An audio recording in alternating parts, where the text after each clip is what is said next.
नमस्कार, गुलिस्तान न्यूज देख रहे हैं आप और खबर उत्तराखंड के साथ मैं शीतल शर्मा। बुलेटिन की शुरुआत करेंगे इस वक्त की कुछ अहम खबरों के साथ। उत्तराखंड के मुख्यमंत्री पुष्कर सिंह धामी ने खटीमा मेलाघाट राज्य मार्ग संख्या 107 के पुनर्निर्माण कार्यों का विधिवत शिलान्यास किया। 2089.74 लाख की लागत से बनने वाली ये 11.50 किलोमीटर लंबी सड़क सीमावर्ती क्षेत्रों के लिए महत्वपूर्ण मानी जा रही है। सीएम धामी ने कहा कि इससे स्थानीय यातायात, व्यापार, पर्यटन और शिक्षा के क्षेत्र को नई दिशा मिलेगी। उन्होंने इस सड़क निर्माण के साथ भू कटाव रोकने और जल निकासी सुधार पर भी जोर दिया है। इस दौरान सीएम ने सभी सड़कों को गड्ढा मुक्त करने के निर्देश दिए और राज्य को सुगम, सशक्त और समृद्ध बनाने के संकल्प को भी दोहराया है। आज खटीमा मेलाघाट मार्ग की इसका आज शिलान्यास हो गया है और इसके बन जाने पर इस क्षेत्र में बहुत सुविधा होगी और कुल मिलाकर ये 20 करोड़ रुपए की ये सड़क है, बड़ी धनराशि है। इसका गुणवत्तापूर्ण ठीक तरीके से हमारे नेशनल हाईवे वाले और जो भी सड़क निर्माण की हमारी कार्यदायी संस्था है, मैं कार्यदायी संस्था से भी कहूँगा कि इसको जो है बहुत गुणवत्तापूर्ण बनाएं, क्योंकि ये एक ऐसा मार्ग है जो हमारा भारत नेपाल सीमा को जोड़ता है। और हम हमेशा से इस बात के पक्षधर रहे हैं इस क्षेत्र में कि नेपाल के साथ हमारा रोटी बेटी का संबंध है, उनको भी इस सड़क से आगमन करना होता है। और अब इस दौरान सभी त्यौहार भी हमारे आ रहे हैं। दीपावली का त्यौहार आ रहा है, भैया दूज है, गोवर्धन पूजा है, छठ पूजा है, अनेक त्योहारों का ये मौसम है। इस बीच में अभी धनगैया का मेला भी होगा कार्तिक पूर्णिमा के दिन से। भारामल बाबा का भी बड़ा आयोजन वहाँ पर भी होता है। तो सब लोगों को इसी सड़क से आना जाना पड़ता है, इसलिए हमारा रहेगा कि भाई इसमें अच्छा किया जाए। खटीमा के मुख्य चौराहे से आबादी वाले 2 किलोमीटर के दोनों भागों को इस योजना में पहले ही रखा गया है कि उसको पक्का किया जाएगा। पानी से कटाव वाले में प्लम कंक्रीट की दीवार निर्माण करके कटाव रोका जाएगा। मार्ग पर आवश्यक साइनेज एवं बोर्ड भी लगाए जाएंगे और हमारे सभी जनप्रतिनिधिगण भी इसमें सहयोग करें इस सड़क को बनाने में, तथा संभव अपना योगदान दें। अन्य भी बहुत सारी योजनाएं हमारे पूरे क्षेत्र खटीमा के लिए चल रही हैं। आप सभी को पता है कि आज हमारा शिक्षा के क्षेत्र में खटीमा एक बड़ा हब बन चुका है। खटीमा में आज हमारा ITI संचालित होता है, खटीमा में पॉलिटेक्निक कॉलेज संचालित होता है, खटीमा में हमारा केंद्रीय विद्यालय संचालित होता है, आवासीय एकलव्य विद्यालय हमारा आश्रम पद्धति है। अनेक संस्थान शिक्षा के क्षेत्र में अभी हमारे चल रहे हैं। इसी प्रकार से अन्य जो चाहे यहाँ का हमारा बड़ा बस अड्डा हो, उसका भी निर्माण कार्य लगभग अंतिम चरण पर है। सरकारी अस्पताल हमारा और अच्छा हो, उसके लिए हम लगातार सारा प्रयास कर रहे हैं। हमारे CSD कैंटीन यहाँ पर संचालित है। खटीमा शहर के आसपास खटीमा के क्षेत्र के सभी लोगों को सभी प्रकार की सुविधाएं यहाँ पर मिले, उसके लिए हम पूरी तरह से संकल्पबद्ध हैं कि मेरे खटीमा क्षेत्र के लोगों को किसी प्रकार की कोई परेशानी नहीं होनी चाहिए, उनको सभी सुविधाएं खटीमा में मिलनी चाहिए। मैं जब यहाँ का पहली बार आप सब लोगों के आशीर्वाद से विधानसभा का सदस्य निर्वाचित हुआ था, तब से मेरा सपना था कि खटीमा क्षेत्र, मेरा खटीमा क्षेत्र आदर्श खटीमा क्षेत्र बने, और उसको लेकर अनेक योजनाएं बनाई। आप सबको पता है, विधायक रहते हुए मैं हमेशा आप सबके बीच में यहाँ आता रहा हूँ। आप सबके बीच में घर घर से मेरा नाता रिश्ता है, एक एक परिवार से। ये मेलाघाट का क्षेत्र है, आसपास का क्षेत्र है, बंदा का क्षेत्र है, भाई हंसराज जी बैठे हैं वहाँ पर, हमारे और भी बहुत सारे हमारे नेताजी बैठे हैं बगल में। तो ऐसे सब लोग। बुधवार देर शाम मुख्यमंत्री पुष्कर सिंह धामी चंपावत दौरे के बाद खटीमा स्थित अपनी निजी आवास नगला तराई पहुंचे। वहां जनता और जनप्रतिनिधियों ने उनका गर्मजोशी से स्वागत किया। खटीमा के लोहिया खेड तिराहे पर उन्होंने स्थानीय कुम्हारों से दिवाली के लिए मिट्टी के दिए, बर्तन और मूर्तियां खरीदी और डिजिटल माध्यम से भुगतान पर लोकल फॉर वोकल व डिजिटल लेन देन को बढ़ावा देने का संदेश दिया है। मुख्यमंत्री ने स्वदेशी उत्पादों को अपनाने और डिजिटल क्रांति में भागीदारी को जरूरी बताया है। इसके बाद अपने आवास पर जनता से मुलाकात कर उनकी समस्याएं भी सुनी है। तो वहीं मुख्यमंत्री पुष्कर सिंह धामी ने गुरुवार को खटीमा स्थित अपने निजी आवास से 9 मोबाइल मेडिकल यूनिट को हरी झंडी दिखाकर रवाना किया है। इनमें 8 यूनिट हंस फाउंडेशन देहरादून द्वारा और 1 यूनिट हिंदुस्तान जिंक व ममता संगठन के संयुक्त सहयोग से प्रदान की गई है। सीएम धामी ने कहा कि ये मोबाइल स्वास्थ्य सेवाएं ग्रामीण और शहरी क्षेत्रों के लोगों को घर तक स्वास्थ्य सुविधाएं पहुंचाने में मददगार साबित होंगी। उधम सिंह नगर और नैनीताल में तैनात की गई ये यूनिट्स डॉक्टर, नर्स और काउंसलर के माध्यम से परामर्श, जांच व उपचार की सुविधा देंगी।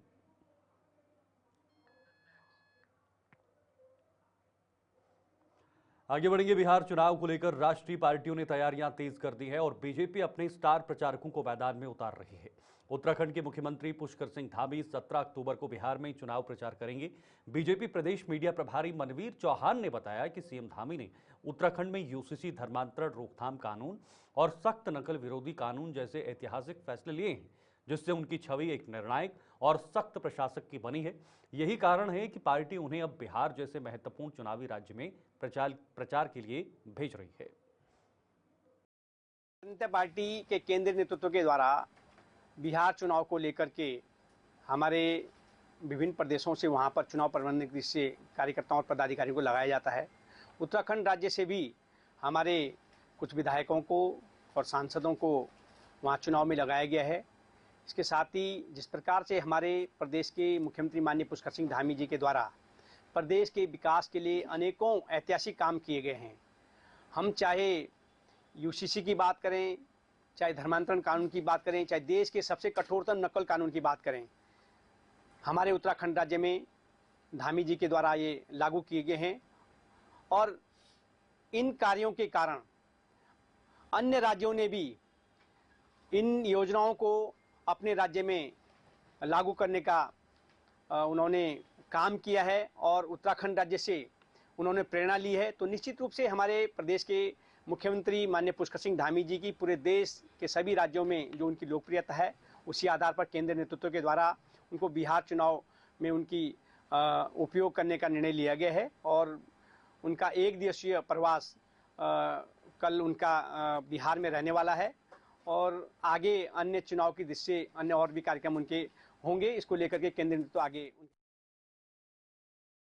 उत्तराखंड में मंत्रिमंडल विस्तार अब सियासी पहेली बन चुका है। 70 सीटों वाले राज्य में 11 मंत्रियों की अनुमति है, लेकिन फिलहाल सिर्फ 6 ही मंत्री कार्यरत हैं, यानी 5 कुर्सियां खाली है। और सवाल ये है कि आखिर ये कब भरेंगी। बीजेपी विधायक खजान दास ने कहा कि अब देरी नहीं होनी चाहिए, जबकि कांग्रेस ने इसे आंतरिक कलह और नेतृत्व की असहमति का नतीजा बताया है।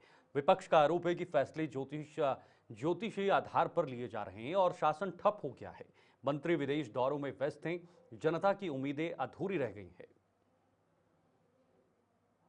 देखिए, मंत्रिमंडल का गठन करना, मंत्रिमंडल का विस्तार करना, ये माननीय मुख्यमंत्री जी का विवेक है। वो जब चाहें तब कर सकते हैं और हमारा एक पंचायत के रूप में हमारे काम होते हैं भाजपा में।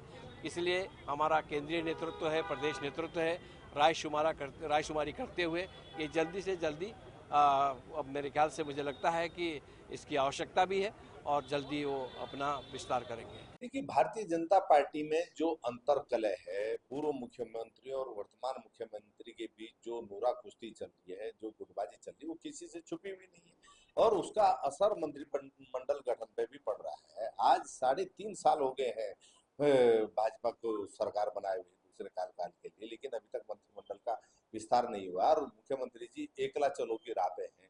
वो जो दिशा निर्देश देते हैं, उनके जो गिने चुने मंत्री हैं वो उनके आदेश का पालन ही नहीं करते हैं और इससे जो है प्रदेश का कामकाज भी प्रभावित हो रहा है। लोग दूर दराज से बड़ी आशा और उम्मीद से आते हैं कि कोई मंत्री उनको मिलेंगे, वो अपनी व्यथा कथा सुनाएंगे, लेकिन मंत्री विधानसभा भवन में बैठते ही नहीं है।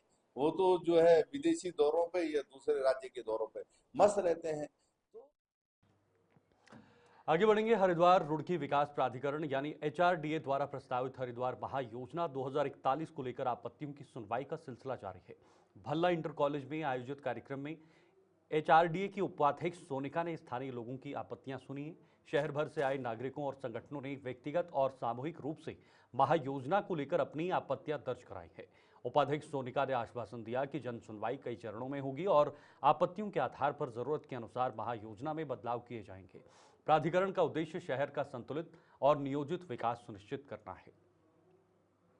जिस तरह से हमने आपत्तियों का आज डेट रखी थी और ये पूरी डिसाइडेड थी, तो सभी लोग आ रहे हैं यहाँ पे। कुछ को जैसे आवासीय से व्यावसायिक हो गई या रोड विड्थ कितनी ली गई, इन सब चीज़ों पे अलग अलग तरीके की सुनवाई यहाँ पे हो रही है और हम लोग कोशिश कर रहे हैं कि सबको सुने, सबका पक्ष सुने और उसी के बाद अब आज तो सिर्फ सुनवाई है, उसके बाद फिर अकॉर्डिंगली आगे प्रक्रिया बढ़ाई जाएगी। आपत्तियाँ हैं ना, ये प्रक्रिया जो होती है ये इसीलिए होती है कि किसी को कोई संशय ना रहे, वो अपनी आपत्ति दें और जो नियमानुसार आगे कार्रवाई हो सकती है वो की जाए। जिस तरीके से आज दिवाली का त्यौहार चल रहा है और आज अचानक आपत्ति इन्होंने करी है, आपत्ति की सुनवाई इन्होंने शुरुआत कर दी है, लेकिन इसमें कहीं ना कहीं भय की स्थिति थी और उस भय को दूर करने के लिए हमने आयोजन समिति से आज वो मांगा है, समय मांगा है और समय मांगने के बाद हमने बहुत स्पष्ट रूप से कह दिया कि अगर आप लोग लीगली कर रहे हैं, आधिकारिक रूप से कुछ काम कर रहे हैं, तो हम लोग व्यापार मंडल भी पूरा का पूरा आधिकारिक रूप से काम करेगा, क्योंकि सुप्रीम कोर्ट की रूलिंग क्या है, टाउन प्लानर की रूलिंग क्या है,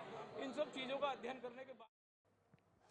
हरिद्वार जिलाधिकारी मयूर दीक्षित ने बहादुराबाद क्षेत्र के बोंगला गांव में पहुंचकर धान की फसल की कटाई की और किसानों से सीधा संवाद किया। ये क्रॉप कटिंग एक्सपेरिमेंट का हिस्सा था, जिसके तहत जिले भर में फसल उत्पादन का सटीक आकलन किया जा रहा है। डीएम ने निरीक्षण कर किसानों को प्रोत्साहित किया और सरकारी योजनाओं की जानकारी दी। उन्होंने अपील की कि किसान फसल कटाई के दौरान सभी नियमों का पालन करें और कृषि विभाग की योजनाओं का लाभ उठाएं।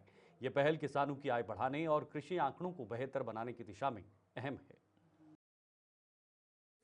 देखिए, आज बहादुराबाद में रतनपुर बोंगला में मनोहरपुर में क्रॉप कटिंग का डेमोन्स्ट्रेशन किया जा रहा है और इसमें पूरे जनपद में विभिन्न अधिकारियों के द्वारा ये निरीक्षण किया जा रहा है। इसका जो उद्देश्य होता है वो ये देखना होता है कि जो हमारी जो फसल है, जैसे अभी धान की फसल की यहाँ पे क्रॉप कटिंग हो रही है, उसकी क्या यहाँ पे यील्ड आती है, कितना एरिया में कितना प्रोडक्शन होता है और उसको फिर स्टडी करके हम देखते हैं कि आगे क्या कृषि विभाग के द्वारा, राजस्व विभाग के द्वारा क्या क्या कार्रवाई करनी चाहिए जिससे कि किसानों की आय बढ़े। और साथ ही अगर किसानों की कोई समस्या है, जैसे कि सिंचाई से संबंधित कीटनाशक या पेस्टिसाइड या फर्टिलाइजर की कोई समस्या है, तो उसके बारे में भी चर्चा की जाती है और ये सारा डेटा पोर्टल पे अपलोड किया जाता है, भारत सरकार के पोर्टल पे, और फिर उसके बाद आगे की योजनाएं उसी बेसिस पे बनाई जाती है। इसी पर्पज से ये क्रॉप कटिंग की जा रही है। सिर्फ हरिद्वार बहादुराबाद में ही नहीं, लक्सर, कानपुर, सब जगह काम किया जा रहा है। जहाँ भी फसलों को नुकसान होगा वो इस डेटा में निकल के आएगा, क्योंकि जो हम फाइनल जो वैल्यू निकालेंगे, कितना इसमें किलोग्राम धान निकला, तो जहाँ नुकसान होगा वहाँ उसका कम निकलेगा, जहाँ ज़्यादा होगा, और कई जगह जहाँ सिंचाई नहीं हो पाई या ज़्यादा पानी की वजह से भरान हुआ तो उसका भी नुकसान अगर हुआ है तो वो भी इसमें से निकल जाएगा। सर, ये पीछे एक को जो लेकर जिलाधिकारी पहुंचे हैं, साहब यहाँ पहुंचे हैं, क्या कुछ? हाँ, आज जिलाधिकारी जो हमारे गांव में आए हुए हैं क्रॉप कटिंग के लिए, ये मकसद होता है इनका क्रॉप कटिंग करने के लिए कि इसको ये देखते कि भाई क्षेत्र में कितनी पैदावार हुई और इनकी रिपोर्ट अब राज्य सरकार को जाएगी और राज्य सरकार इसके हिसाब से ही जो खाद्य योजना के तहत जो अनाज मिलता है उसको फिर वो किसानों के लिए। प्रदेश के युवाओं के लिए एक बड़ी सौगात के रूप में उत्तराखंड का पहला आर्टिफिशियल इंटेलिजेंस इंस्टीट्यूट हरिद्वार में शुरू हो गया है। इस संस्थान में 90 दिनों का मुफ्त कोर्स उपलब्ध कराया जा रहा है, जिसमें युवाओं को AI, machine learning, data analysis जैसी अत्याधुनिक तकनीकों का प्रैक्टिकल प्रशिक्षण दिया जाएगा। 10वीं पास कोई भी युवा इस कोर्स में भाग ले सकता है। केंद्र सरकार और तकनीकी विशेषज्ञों के सहयोग से शुरू ये पहल उत्तराखंड को डिजिटल रूप से सशक्त बनाने की दिशा में एक बड़ा कदम माना जा रहा है। इससे रोजगार और स्टार्टअप के नए रास्ते खुलेंगे। देखिए, ये national institute of electronics and information technology, दोबारा करें, national institute of electronics and IT, ये ministry of electronics and IT का संस्थान है। पूरे भारत में 56 लोकेशन पर अभी हमारे रीजनल सेंटर और एक्सटेंशन सेंटर कार्यरत हैं और एक सबसे बड़ी बात इस संस्थान की ये है कि इस संस्थान के जो बहुत सारे सेंटर्स हैं उनको ऐसी स्टेट में, ऐसी लोकेशंस पे सेटअप किया गया है जहाँ पर जो प्रीमियर जो इंस्टीट्यूट्स थे वो अवेलेबल नहीं थे। जैसे नॉर्थ ईस्ट में हमारे 20 से ज़्यादा लोकेशन पे हमारे अपने रीजनल सेंटर, एक्सटेंशन सेंटर्स हैं उसके अलावा JNK लेह लद्दाख पर भी में भी हमारे सेंटर्स हैं और जो IT और इलेक्ट्रॉनिक्स में बहुत अच्छे कोर्सेज लोगों के लिए चला रहे हैं। तो हमारी मिनिस्ट्री की बहुत सारी स्कीम्स बच्चों के लिए रहती हैं, जिसमें से एक मुख्यतः है कि जिसमें हम SC ST बच्चे जो होते हैं उनके लिए फ्री ऑफ कॉस्ट एजुकेशन देते हैं, उनको IT इलेक्ट्रॉनिक्स में कोर्सेज चलाते हैं और टाइम टू टाइम पर जनरल OBC और अदर कैटेगरीज के लिए भी प्रोग्राम्स आते रहते हैं। जैसे एक प्रोग्राम हम लोगों ने कराया था जिसमें उत्तराखंड में 2 डिस्ट्रिक्ट थे, एक हरिद्वार और एक उधम सिंह नगर, जिनको हम एस्पिरेशनल डिस्ट्रिक्ट की कैटेगरी में रखते हैं। नीति आयोग ने उनको चयन किया है एज एस्पिरेशनल डिस्ट्रिक्ट। तो इन डिस्ट्रिक्ट में हमने कुछ प्रोग्राम्स चलाए थे जिसमें IT और इलेक्ट्रॉनिक्स के कोर्सेज है और वो जो कोर्सेज है वो SC ST EWS और वीमेन कैटेगरीज के लिए उसमें फ्री ऑफ कॉस्ट ट्रेनिंग कराई गई थी और इस तरह के समय समय पर प्रोग्राम आते रहते हैं। इसके अलावा जैसा कि मैं अभी चर्चा कर रहा था कि इंडिया AI डेटा लैब की स्थापना की गई है। 27 India AI data lab setup की गई है मिनिस्ट्री के द्वारा पूरे भारत में। उनमें से जो पहली उत्तराखंड की जो पहली इंडिया AI डेटा लैब है वो नाइलेट हरिद्वार कैंपस के अंदर सेटअप की गई है। इस लैब में इनिशियली 3 इयर्स हम लोग जो प्रोग्राम चला रहे हैं 90 से 120 घंटे के आर्टिफिशियल इंटेलिजेंस पर प्रोग्राम्स हैं और ये जो कोर्सेज हैं ये बच्चों के लिए बिल्कुल फ्री ऑफ कॉस्ट मंत्रालय की स्कीम के तहत ये चलाए जा रहे हैं। तो अच्छा है कि बच्चे इन कोर्सेज का लाभ ले सकते हैं। सर कैसे कैसे बच्चों की क्लासेस रहेंगी, किस तरह से? बच्चों की क्लासेस नॉर्मली मंडे से फ्राइडे तक चलती हैं और इसमें 2 से 3 घंटे की क्लासेस होती हैं जिससे उनकी स्कूल की जो एजुकेशन है या कॉलेज की एजुकेशन है वो डिस्टर्ब ना हो। और कितनी उम्र से बच्चे रहेंगे?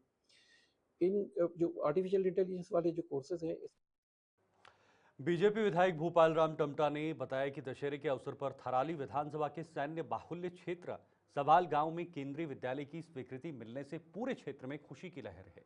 विधायक ने कहा कि यह मांग वर्षों से लंबित थी, जिसके लिए भूमि चयन सहित तमाम औपचारिकताएं पूरी की जा चुकी हैं।